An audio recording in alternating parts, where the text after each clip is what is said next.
I don't think I've seen it.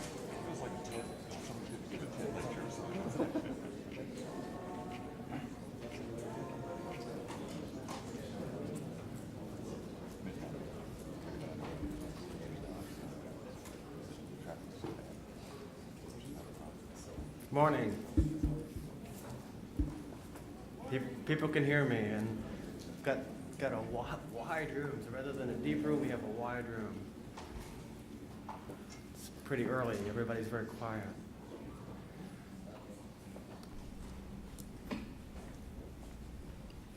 So if you happen to be fortunate enough to not know me, I'll introduce myself to you. My name is Harris Schlesinger at the University of Alabama. I'm in charge of the first plenary session for this opening of the 2014 American Risk and Insurance Association meeting. Going to be focusing on a question that's near and dear to all of us. What is risk? Diana's here, now we can get some enthusiasm. Give me an R. Give me an I. Give me an S. Give me a K. What's that spell? What's that mean? Okay, so when I teach this to my students, I always pull out a coin. I didn't have a coin today, but Andreas lent me this is a French version of the euro. And so the question is it a fair coin? It's not a Belgian euro. My good friend and co-author Louis Aucout tells me the Belgian euro is not fair because there's a picture of King Albert on one side and he's kind of heavy. But how can I test if it's a fair coin, right? So I could take it. Okay. It's heads. It's heads. It's heads. Okay, you tell me when to stop. Okay. What am I doing wrong? I'm not flipping it right. Okay. What you want me to do is, right? But if I did that, there's nothing random at all. If we were in a physics lab with a controller, once I hit the pressure, it's going up in the air and it's spinning and it's spinning and it's spinning. The only thing that I don't know is I can't do the calculations fast enough to tell you what it's going to be. But it's possible to tell you what it's going to come out to be. Right? So the question is, what do I mean by a fair coin? I need probability, but I get this tautology of how to define this fair coin, how to define probability. Now, having been trained in math, there are some things that I cannot define, but probability is not one of them. But I do need to use measure theory and all this high-powered math that a lot of people don't want to take. A lot of people say you need to take it, and so on. So the question here today is more, what is risk? And risk is having your slides up. So this is the one for Schlesinger. That's Seattle. That's the Space Needle. Let's see. I can't see Neil's house in the picture, but it's back there somewhere.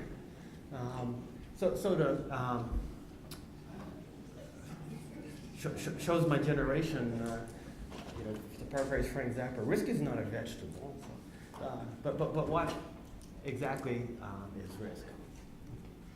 So as I said when I greeted you, we are the American Risk and Insurance Association. Okay? But if I asked you, give me a definition, what is insurance? We'd probably have a little bit of a hard time coming up with a definition, right? And so what's insurance is a difficult question in its own, but I'm going to save that for the plenary session in Munich next year, so Andreas can take note, and we'll have a plenary on what's insurance. And so I think it's different. But today I want to talk about maybe, what is risk? And so hopefully over the course of the remaining 86 minutes in this plenary session, we'll have a better idea, or else a more confusing idea, maybe, in the other direction about what is risk and why is risk important, and so on. And I could have had more people up on the stage, but I figure you'll be confused enough after two views. If I put 4 or 5 people up here, you'll have even more views of what is risk. And so for some of my friends and colleagues and co-authors, this becomes an interesting question. And so not only are we a name, but we're all concerned about is risk management, right? So we're concerned about managing risk. And one of my pet peeves is calling everything hedging, and I'll get into that in some other sessions maybe later today. But how do we manage risk? But what the heck is it that we're managing when we manage this thing called risk, which also makes a difference as to what technique we might think is the best technique for managing risk. And so I always liked the book Against the Gods, which I had the good fortune of being area president when it won the award for the Coprite Book Award. It used to be risk management was something you wouldn't think about because it was fate. You don't try to change fate unless you want to get the gods angry and they come down and ruin the planet or something like that. But if we're managing risk and we don't know what it is, what the heck is ARIA all about? Okay. So when I talk to people in insurance or read any of the insurance textbooks out there, a lot of you sitting in the audience have written some of the ones that we use. Insurance, another word, but not going to know what it is all about pure risk rather than speculative risk. But I go back to last year's meeting with Andreas doing one of the plenaries on behavioral stuff. What's the difference between pure risk and speculative risk? I have a really hard time with that. And so here's my cameo for Tony. And if I said that I just gave the bell captain outside here $100,000 to be delivered to Tony Biaggi at the end of the plenary session, he's out there in the hallway waiting for Tony. Of course, there's a good chance that this guy's going to run off with the money. Is Tony facing a pure risk or a speculative risk? Okay. So when we say insurance is about a pure risk, we know what that means, but it's not like there's a dividing line. Here's a pure risk, here's a speculative risk. And in fact, in the behavioral sense, there is no difference. It all depends upon what's your reference. What are you thinking about? My losses are not as big as usual. My losses are bigger than you. Where's my reference? And so I don't want to go to that question. So pure versus speculative is maybe a few years down the road. We have a plenary on that. That's a more advanced topic. I want to stay to the basic topic of what is risk. Okay. And rather than hear me talk about it, I'd rather hear two other experts talk about it, who are both outstanding speakers. So we're happy to have today with me Neil Doherty. We couldn't get him to come to ARIA anymore, so we brought ARIA to him. He lives near here. He's the only guy that I know of, perhaps in the audience, who took a boat to get to the conference, and perhaps the only one. And Mike Goy, who's also an outstanding speaker. So I'm really happy to have two outstanding speakers to talk to us and either answer from some questions or put more questions into our mind about what is risk. Here's Neil, and here's Mike Goy. You can see they look just like their pictures. They both have different heritages. And Neil has his own sense of humor in kind of an old British poet laureate style, and Mike has his sense of humor in the typical Canadian style. So Neil told me I should read this because I told him I was going to do it. And if you know Neil, he likes limericks. So I think I came pretty close to imitating Neil. If you know Neil, it sounds like it's something he could have written. So if ARIA cannot define risk, I can, though it be with a twist. Risk was always a pity for Schrodinger's kitty, whose half-life defines an abyss. Now, if you don't know anything about cats, Neil's going to tell you some more about them later. And of course, Mike is this typical, cut down, fall on the ground comedian. Risk is the word between American and Insurance Association. So that's a typical Canadian humor, I think. I didn't put the French version, but I'm sure I would have had to if I had to present this in Montreal or something. Okay. So, a good place to start with Neil is to, quote one of our famous risk philosophers about a very famous quote. I'm sure many of you have used it before. Probably one of the smartest things this man has ever said, right? I mean, it hits a lot of points that are very, very true as to, what are we talking about? We're talking about things that we know we can quantify and so on. And, very similar to my flipping the coin, let's go back to, Ellsberg looked at jars where it had known numbers of balls and unknown numbers of balls. But let's just take to the first jar, okay? And I can't call them jars. If I'm really a probability guy, I have to call them urns. You can ask Glenn why that's true. I'm not sure, Glenn, but we can't call them jars. We have to call them urns, right? So I have this jar with a 50-50 mix of red balls and black balls. And so I go over to the jar.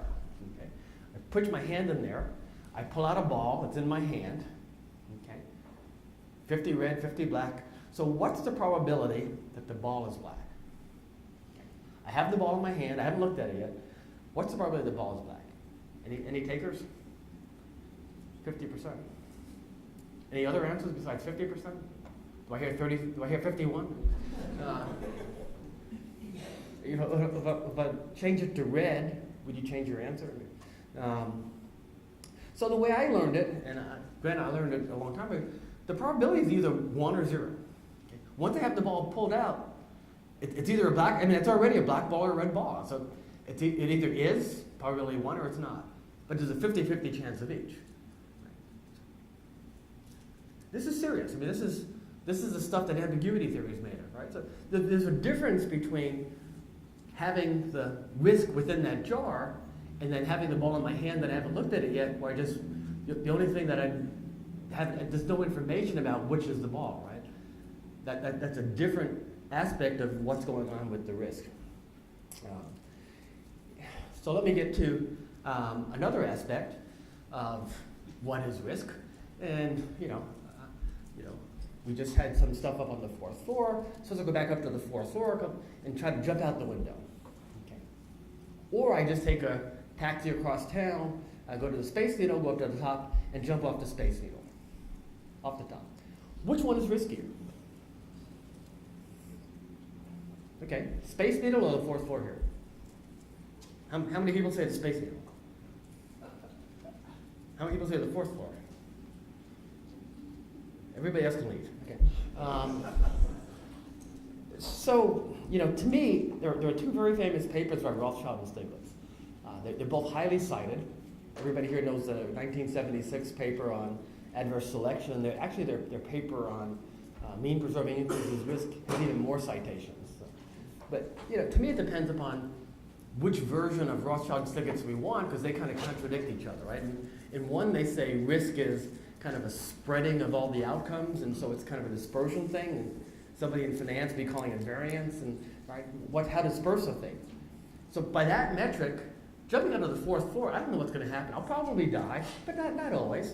I might just break a few bones, I might be in the hospital for a few months. If I go to the top of the Space Needle, there's not much variability in the outcome, right? We can all have a service for Schlesinger next week and come back to Seattle or something. And so, the point is that, what we mean by risk depends upon many different things. And I have two speakers here who are going to tell us what it is. And Neil will be happy to tell you about this little animal in the picture, hopefully sometime soon. So, like my picture? So our first speaker is Neil Dougherty. And let me say something about Neil. So Neil is the... There's a risk of standing up too soon. There's also the risk of what I'm going to say about him. So Neil was the Ecker Professor of Insurance and a few other titles along the way. I guess each title change came with a salary increase or something like that. And he had several jobs in the past. He was first in the insurance industry, ended up getting a postdoc or I guess a position at the University of Nottingham, ended up in Canada. So he shares something with Mike. In fact, we all share being also at one point editors of the Geneva Risk and Insurance Review. But Neil was at the University of Alberta. I guess they realized he didn't have an advanced degree and they got kind of ticked, and he went back and got an advanced degrry. Ended up at the University of Illinois before moving to Pennsylvania. He's published in many of the top journals, in addition to the Journal of Risk and Insurance and the Journal of Finance, the Journal of Political Economy, the Quarterly Journal of Economics, the Journal of Business, the Journal of Public Economics, Journal of Finance, and many more. Second speaker, after Neil's going to be Mike Hoy, who you see over there. He's a professor of economics at the University of Guelph in Canada. Formerly was at Queen's University, University of Western Ontario. Both of these guys have many awards and many honors, including awards from the JRI. Mike has obviously also published in the JRI and the American Economic Review, also in the QJE, also in the Journal of Economic Theory and the Journal of Public Economics. Journal of International Economics is one that I don't have yet, but I'm going to work on that now. So, but anyway, I think two outstanding speakers, and I'm going to let Neil Dougherty, tell you a little bit about some things maybe that'll help you think a little bit differently about risk. So it's all yours.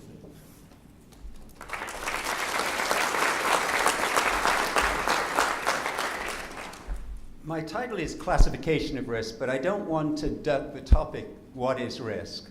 So let me just start off by giving you my view on what risk is, and I want to go back to Schrodinger's cat.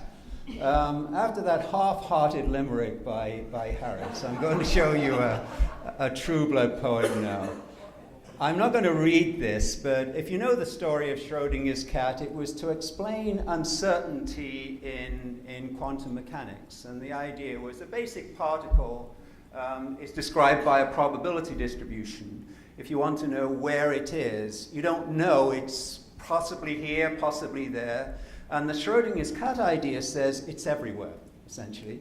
In other words, the cat is alive and it's dead. It's not one or the other, it's actually both. And there are different interpretations of this. So what's risk? I think the only place in nature you're going to find risk is in the very small, in the quantum scale of things. The uncertainty is inherent in nature at the tiny level. That's not of practical interest to us. Most of the things we deal with are on a different scale. And every type of risk we think about practically is not really risk, but an information problem to me. As Harris was talking about pulling urns out of the, pulling balls out of the urn, or flipping a coin, the outcome is there, it's just that you don't know it, or you just can't model things with sufficient precision to know exactly what the outcome is. So I'm going to focus on not really risk so much as information. I'm going to talk about classification of risk, and the classification I'm going to give is essentially the Rumsfeld classification. It actually didn't start with Rumsfeld. I think the first person to come out with that was a guy called Ralph Gomery at the Sloan Foundation. I'm going to use that as a basis for thinking of the classification of risk and then thinking about examples of risks within, information problems essentially, within this classification. Hope you got time to read that poem in the meantime. So quantum uncertainty is risk. Nothing else in nature is really risk. It's really a problem about knowing what the outcome is. And if we have sufficient information, there's no uncertainty, we could actually model the outcome. It might take enormous gobs of information, we may never get there, but it is an information problem at heart.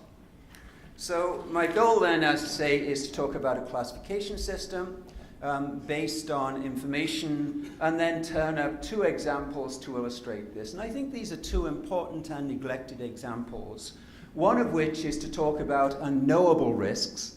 They're the unknown unknowns in Rumsfeld's classification. And then I want to talk about something else which is kind of related to the Schrodinger's cat idea. The idea that in any science, including the science we practice, which is, I guess, economics, risk and insurance economics, there are observers and there is information out there. And we never observe anything independently of the act of observation. What we observe is the interaction between the observer and the material we observe. And I think economics is about the last of the sciences to really address this problem. I think it's an important problem, and I'll talk a little bit about that. Classification of risk or classification of information. Classification systems are arbitrary, they're more or less useful. I want to go to the particular classification system which focuses on, is it green for forward? I want to go to a particular classification system which focuses on known risks, unknown risks, and unknowable risks. Known risks are simply what we think of as a distribution where we know the distribution, we can specify the distribution like the Ellsberg urn. An unknown risk is sometimes called uncertainty, where we have an event, or potentially we can identify the event, but we can't specify the distribution. We know this can happen, but we can't assign probabilities on it. And then going one step more remote, an unknowable risk in this scheme would be we can't even specify what the event is. We know it's possible something could happen, but not only can we not specify the distribution, we can't even specify what the distribution is over. We don't even know what the potential event is. We just have this uncomfortable feeling that something unknowable may go wrong. So let me talk quite briefly about the extreme end of that, the unknowable risk. We've spent a lot of time in risk management on known risks. We've spent a little less time, but still a lot of time on unknown risks. Unknowable risks are the things which can really trip us up. And I just want to say a few things. I'm going to be quite brief in all my points here on unknowable and the idea that if something is unknowable, that doesn't imply that it's unmanageable. It doesn't imply that you cannot, I've got too many negatives in this statement, even though it's unknowable, you can still apply risk management techniques to it. I'll do this with some insurance illustrations. So here's three generic ways you can think about unknowable risks, what you can do about them. Well, one thing which has been developed quite a lot in the finance literature and in the management literature is the idea that we can write options on the future. And an option will be triggered not necessarily by some very specific thing. So for example, if it's an option on a share of stock, we know it's going to be triggered by a decline or a rise in the stock price. But we don't have to specify what the causality for that change in the stock price is. So that type of financial option can be triggered by a whole range of events, even though we don't know what's going to trigger that change in the stock price. We can think of real options, which are not financial options, which have the same broad characteristics. So optionality is itself an option in managing those types of risks. Another way we can think about those risks is to create slack. If we're thinking about organizational risk management, we can create financial or operational slack. And that gives us some buffer or some cushion with which to absorb any types of shocks, even if we can't pre-specify what the nature of the shocks is. And then the third generic approach is, and I'm going to think about insurance now specifically, but it could apply to any type of organization, is we can create in addition to slack, future capacity. That the problem about sudden events for the insurance industry is it depletes capital, and that's the necessary thing to keep our businesses running. So we can actually define strategies where we create future capacity. So let me just give you three illustrations of these for insurance, and then I'll move on to the endogenous observer type of ideas, which I'm going to talk about a little bit more at length. For insurance companies, one of the big risks is that you take some sudden hit, and you don't even know what the hit's going to be, but you lose equity. That loss of equity is usually by paying out claims. It could be on the asset side. Very often when you have a loss of equity, that leads to a hard market. And in a hard market, obviously prices tend to go up and there are business opportunities. So the need in that is for more capital. So one way of approaching risk, even if you can't specify what the cause of the loss is to think about contingent capital.